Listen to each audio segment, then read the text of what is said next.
Okay, hey folks, Rob here with my March updates, pickups, and rambles. Before we get really going, there are a couple of things that might be a little different from this and in future, but we'll hold that till the end. So first off, just did a quick recap of the videos.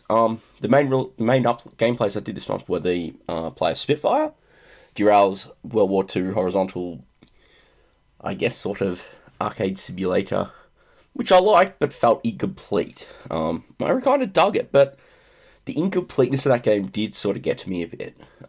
Plus the giant sprites that were too large for the view area, and they really drag the game down because you just lose situational awareness, and it sort of really has I highlighted in that video. Next up was the conversion of Green Beret, which I've always enjoyed, even though it is ridiculously hard. And I mean ridiculously. I barely got past the first stage, and no, I didn't get past the first stage. I barely got to the end of it. And that's most of the buzz that would seem to be said on comments. It's a good conversion, just really, really hard. After that is Homebrew Look with the few years old Berserk Redux. Such a wonderful conversion. Really exemplifies the spirit of the arcade game. And it's such a well put together package. It has the score saving and all of that. It has the speech, which really adds the atmosphere that a lot of conversions never really did. Wonderful, wonderful piece of homebrew engineering there. And lastly was my comparison review with the C16 edition of Kickstart, where I looked at that and how that got ported over to the C64. And that one is one of those reviews I'm really, really proud of how it all came together. Really happy with that one. I wasn't sure it was going to be done in time for this month, but it turned out to be the case, so I got it all good. Of that, pickups time. So I'll start off with a couple of Atari cards, and by Atari, I of course mean Atari 8-bit, not necessarily 2600. Because after I did Star Raiders back in Feb, I kind of got the itch of I really should try and find more cartridge games for the Atari 800. I love my 800 XL. I need to get more games for it and hopefully do more videos. So I did a quick scour of Oz eBay and actually managed to find a couple that were going for a decent price. So first up we have Battlezone, which was specifically actually released only for the XEGS. I don't believe it came out for it was in a cart run for the original 800 or earlier era. And it's an okay conversion. I'm a little underwhelmed with it. It's, I guess, because maybe it was originally planned to be released and they shelved it, but it doesn't feel like it uses the hardware well enough. The Atari 8-bits are pretty grunty computers. They can do a lot of nice stuff, but it just felt a little chuggy, and it felt like it really felt blocky. And the C64 has an alright conversion of Battlezone that was done by Atari Soft, and it was okay. And I felt that looked a little better than this. Hopefully the thumbnail works. It's okay, but I didn't pay exhaustingly too much for the cart, so it's not the end of the world. And the other one I got was David's Midnight Magic, which I love. It's a good pinball game, but has one stupid, annoying flaw. On PAL machines, because David's Midnight Magic was originally written for the Apple II. And if you know how the Apple II works, the way they got colour in their high-res mode was by exploiting the NTSC television signal. And, it gets fairly complicated, and I don't fully understand it. But they exploit the colour timing to show certain colours based on certain pixel positions. And it's so weird I remember reading some books on programming it when I was a kid, and it's you can only use certain colours on certain columns of the screen in that high-res mode. And so what that means is when you come over to PAL, when they released the Apple II Plus, they actually had to release it as the Euro Plus and had to have an additional video board designed to handle PAL color, because of the way PAL does color is different to the way NTSC does color. And so there's a lot of games that, because of a lot of simulators, Atari can do that. And so what happens is when these games got released for the Atari, they didn't correct it because they didn't need to, because they were usually American titles. And when played on a PAL machine, they basically are in monochrome. And you'll see the footage, which is basically, even though it's an emulator cap, it's basically how it plays on my actual 800 XL. So it's a bit of a downer. But it's a good little pinball game. I mean, The advantage of the XE version is it's just the choice. You have to fiddle with keys. So I've also got it on the C64, and that's where you do have to fiddle with keys. It's a little weird how you actually control everything. Here it's a lot more straightforward, and I really appreciate them doing that. I just don't like the fact that you basically need an NTSC Atari 800 to play it properly. It's not the end of the world, but it's annoying. Next up is a couple of C64 tapes. These I got pretty lucky. Like, I did have the OOS to find them, as usually is the case, but they ended up coming out reasonably not too bad cost-wise. So first off, we got the C64 version of Tetris. And it's an alright conversion. I think the presentation is by far the best part, and that's because there's some really nice graphics on the loading picture and the side art, but even more importantly is the beautiful music. It's this beautiful 20-minute piece with sampled instruments and stuff, and it's just like 20 minutes. And I'm looking at the back of the case here, and it's hilarious because it has a Zap Sizzler there, and I'm not really sure it's worth a Zap Sizzler. It's an alright conversion. The big thing is, like some of the other early versions, is when you don't have a fast drop. So when you hit down, so it's like joystick left, right, you can only rotate one direction because there's only one fire button. When you drop, it just instantly goes to where it is. It's not like, it doesn't drop fast. So it makes it, it's not the best for playing strategy. I'm too used to playing the Game Boy one or some of the more modern versions where that happens. Still, it's good to have that.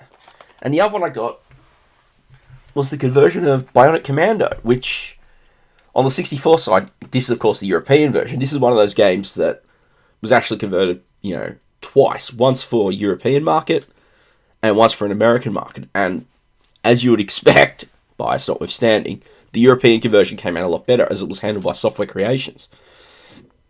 And it's really well put together. It looks great, plays well. It's bloody hard. It's all complete, wonderful, nice condition. It has, the tape and all of that. All the little docs. Even the receipt. The originals.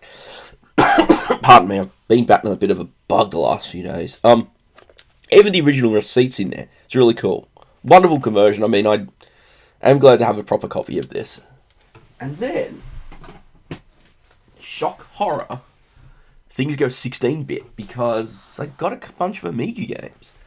To start with, luckily I saw this in an Oz seller, but is Starglider. And I already had Starglider on the C64. My copy's missing the novella, but it's basically complete. It's got the tape. I think it's missing the key guide as well, maybe. I have to check. But it's like missing a couple of things, and I'm not the best at it.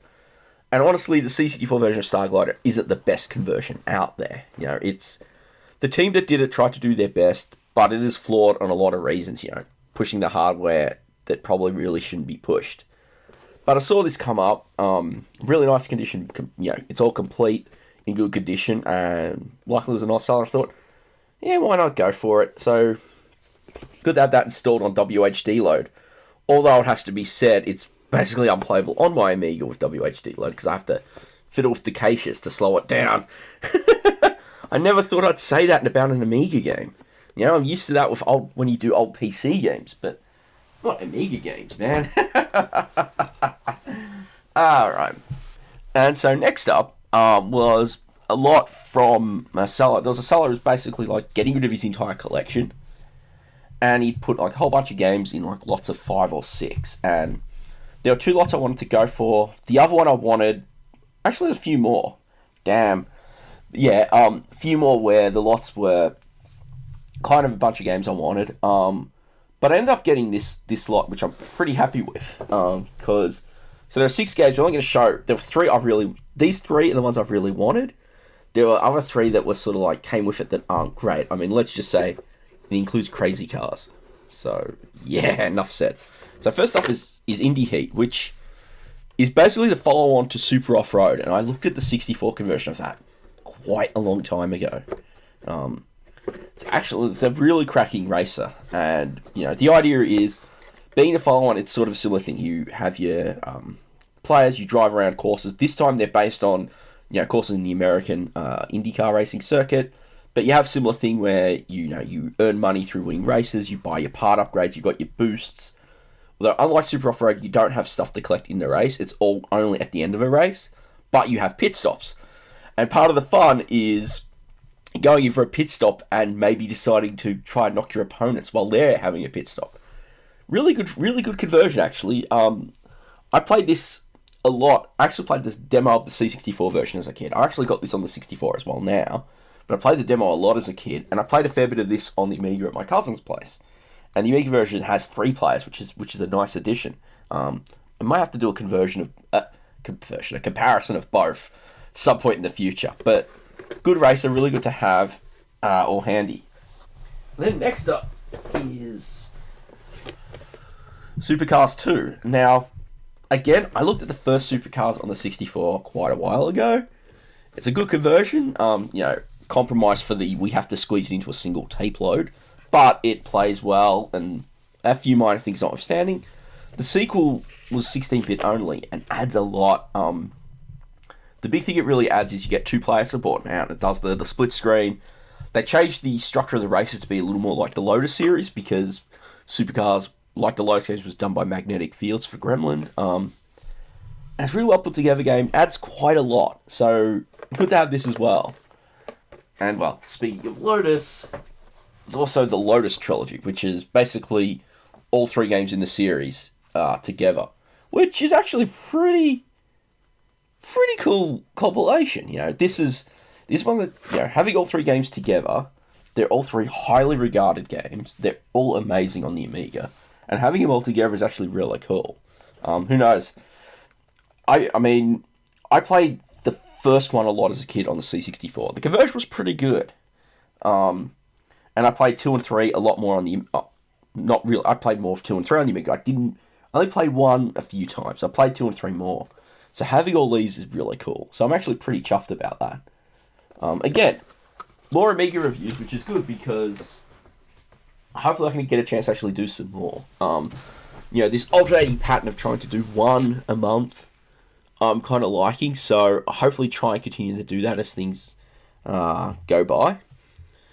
So, next bit really is just a quick waffle of some of the other games I've been playing this one. This month's been hectic. We had a fairly big release to work on, so a few more days in the studios with some of my other freelance projects, and a few other events. I haven't had as much time to game as I would on my weekends and whatnot. So there've really been 3 things being put in a fair bit of time into. First off is Reprisal Universe. I've still been playing that, still sort of making progress through that. I've had a few hiccups in terms of just some of the levels have been a little tough, but I'm really digging how that plays, and it's been a good challenge, and it's such a well put together game that's really worth checking out if you didn't listen to me last month.